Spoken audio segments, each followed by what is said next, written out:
এইটা দেখନ୍ତୁ ଏଇଟା ହେଉଛି ଚନ୍ଦନପୁର। ଏଇଟା ଚନ୍ଦନପୁରର ଆପଣଙ୍କର ଥାନା ପାଖରେ ଗୋଟେ ଘାଟ ଅଛି। ସେଇଠି ଆପଣ ଦେଖନ୍ତୁ ଲୋକାଲ ବଜାର ବି ବସିଛି। ଏଠି ଶହ ଶହ ଲୋକ ଆସୁଛନ୍ତି। ଆପଣ ଏଇ ଜାଗାରେ ସେମାନେ ଯାଇ ଆଗରେ ଆପଣଙ୍କର ଯେଉଁ ବୋଲବମ୍ ଘାଟ ଲେଖା ହେଇଛି ଦେଖନ୍ତୁ। ଏ ବୋଲବମ୍ ଘାଟରେ ସେମାନେ ଯାଇକି ବୁଡ଼ ପକାଉଛନ୍ତି। କିନ୍ତୁ ଏଇଟା ଆପଣ ପ୍ରାଇଭେଟ୍ ଜାଗା। ଏଠି 20 ଟଙ୍କା ଲେଖା ସେମାନେ ନେଉଛନ୍ତି ଲୋକଙ୍କ ଠାରୁ। ଏଇଟା ଭାରି ଅନ୍ୟାୟ କଥା।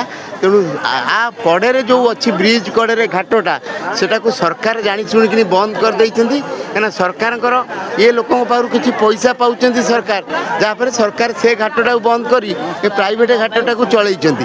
ତାପରେ ଲୋକମାନେ ଆପଣ ହଜାର ହଜାର ଲକ୍ଷ ଲକ୍ଷ ଲୋକ 20 ଟଙ୍କା ଲେଖା ଦେଇକିନି ଆ ଭିତରେ ଆସି ଗାଧଉଛନ୍ତି। ଏଇଟା ଭୁଲ ଜିନିଷ। ମୁଁ କଲେକ୍ଟର ସାହେବଙ୍କୁ କହିବି ସେ ଆର ପ୍ରତିକାର କରନ୍ତୁ। এই ଯେଉଁ ଜିନିଷ ଅନ୍ୟାୟଟା କରୁଛନ୍ତି ଆ ଦେହରେ ଯେଉଁ ଆଡ଼ମିନିଷ୍ଟ୍ରେସନ୍ ମିଶିକିନି এই ଯେଉଁ ଜିନିଷ ଗୋଟେ ପ୍ରାଇଭେଟ୍ ଘାଟଟାକୁ ଆଲାଇ କରୁଛନ୍ତି ଯେଉଁଠି ଆପଣ ସେଫ୍ଟି କିଛି ନାହିଁ, ହୁଏରାଜ୍ ଗଭର୍ଣ୍ଣମେଣ୍ଟ ଘାଟଟାକୁ ବନ୍ଦ କରିଦେଇଛନ୍ତି। ତେଣୁ ଏ ଦୃଷ୍ଟିରୁ ମୁଁ ଆଡ଼ମିନିଷ୍ଟ୍ରେସନକୁ କହିବି, କଲେକ୍ଟରମାନଙ୍କୁ କହିବି ସିଏ ଆର ବ୍ୟବସ୍ଥା କରନ୍ତୁ। ଶହ ଶହ ଲୋକଙ୍କୁ ଏମାନେ ଠକୁଛନ୍ତି। ଏମାନେ ଆଖି ବୁଜି ଦେବାଟା ଭୁଲ ଜିନିଷ। ରହିଲି ପୁରୁଷୋତ୍ତମ ଭୁବନେଶ୍ୱରରୁ।